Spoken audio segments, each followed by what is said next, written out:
అవుతుంది కదా, lunch time. Good morning. ఎంతసేపు మాట్లాడమంటారు? 120. నేను గంట అయితే పాండ్ సార్ గంటన్నర మాట్లాడతాడు. లైఫ్ ఈజ్ అంతా వస్తలేదు. లైఫ్ ఈజ్ బ్యూటిఫుల్లేనా? ఎంతమంది జీవితం బ్యూటిఫుల్గా ఉంది? ఎంతమంది లైఫ్ బ్యూటిఫుల్గా ఉంది? ఇప్పుడు లేస్తలేవు చేతులు. వై వై వై అనేది క్లియర్ సార్. మరి క్లియర్ అయిందా? అయ్యా క్లియర్ అయిందా? ఎంతమందికి అయింది? సూపర్. అది నమ్మండి. ఈ రోజుకి వెళ్ళైనా నా జీవితాన్ని నేను మార్చుకుంటా అని ఒక్కటి నమ్మండి అంతే. అది ఆ నమ్మకం మేము నడిపిస్తుంది, రేపటికి వెళ్ళి నడిపిస్తుంది. నడిపిస్తుందా నడిపియదా? అందుకే మన మధ్యతరగతి జీవితాలు ఏది నమ్మం, బ్యూటిఫుల్ అవుతుంది. సో లైఫ్ అంటే అర్థం తెలుసా? లైఫ్ అనే 4 అక్షరాలకి అర్థం తెలుసా? ఇంగ్లీష్ ఎవరికి రాదా? లైఫ్ అనగానే బ్యూటిఫుల్ అన్నారు, అర్థం తెలుసా అంటే ఏం లేదు అంటున్నారు. అది తెలుగు. లైఫ్ ఇంగ్లీషు, జీవితం తెలుగు.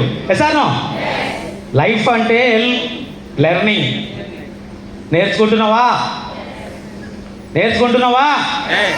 నేర్చుకుంటే నువ్వు ఎప్పుడో రిచ్ పర్సన్ అయ్యేటోనివి. ఈడొచ్చి ఎందుకు కూర్చుంటావు? ఎసానో అంటే నువ్వు నేర్చుకోలే. ఐ అంటే ఇంటెన్షన్, అంటే ఎప్పుడు టెన్షన్లోనే బతుకుతున్నావు. టెన్షన్ లేదా ఎవరికన్నా? టెన్షన్ లేదా?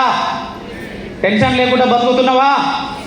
లేదు కదా, ఎప్పుడు అదే సమస్యలో బతుకుతున్నాం. ఎఫ్ అంటే ఫ్యామిలీ. ఫ్యామిలీ అందంగా ఉండాలని ఉందా లేదా? ఉందా? లేదు. Sir no final one very important. ఈ అంటే ఏంటిది? లైఫ్లో లాస్ట్ ఈ ఉంది కదా, ఈ అంటే 3 అక్షరాలకు నేను చెప్పిన. ఈ అంటే చెప్పండి. ఎక్స్పెక్టేషన్.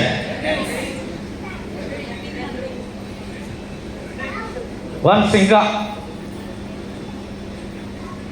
చెప్పండి. ఇంకా ఎగ్జామినేషన్. అర్థమైందా? ఎంతమంది చదువుకురు? రాసినమా రాయలేదా? ఎగ్జామ్ మంచిగా రాస్తే ఏమవుతారు, లేకపోతే ఏమవుతారు? జర ఒక్కరిద్దరు చెప్తే బాగుంటుంది. ఫాతిమా మేడం చెప్పాలి ఇప్పుడు. మేడం చెప్పండి.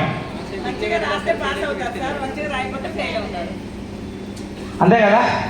ఇక మరి లైఫ్ బ్యూటిఫుల్ ఉందా, బ్యాడ్ ఉందా? అంటే లైఫ్లో ఎగ్జామ్లో ఫెయిల్ అయినాం కదా. సార్ నో మరి ఈ రోజుకి వెళ్ళినా పాస్ అవుదామా? పాస్ కావాలంటే ఏం చేయాలి? ఫస్ట్ లెర్న్ చేయాలా. ఫస్ట్ లెర్న్ చేయాలా. అందుకే మనది లెర్నింగ్ బిజినెస్. ఎవరైతే నేర్చుకున్నారో వాళ్ళు 100% ఎగ్జామినేషన్ పాస్ అవుతున్నారు. ఎవరైతే నేర్చుకోవట్లేదో ఎగ్జామ్లో ఫెయిల్ అవుతున్నారు, జీవితంలో ఫెయిల్ అవుతున్నారు. అర్థమైందా సార్? అందుకే దయచేసి ఈ రోజుకి వెళ్ళైనా మన దగ్గరకు వచ్చిన ఏ క్వశ్చన్లు అయితే ఉన్నాయో ఆ క్వశ్చన్కు, ప్రతి క్వశ్చన్కి ఆన్సర్ ఉంది. దాన్ని తెలుసుకోవడమే నీ పని. దాన్ని తెలుసుకోవడమే వెస్టేజ్. అందుకే తెలుసుకున్నోడు వెస్టేజ్, అర్థమైనోడు ఆగడు, అర్థం కానోడు కదలడు. ఇప్పుడు సార్ చెప్పిండు కదా, సీన్ సార్ చెప్పిండు కదా,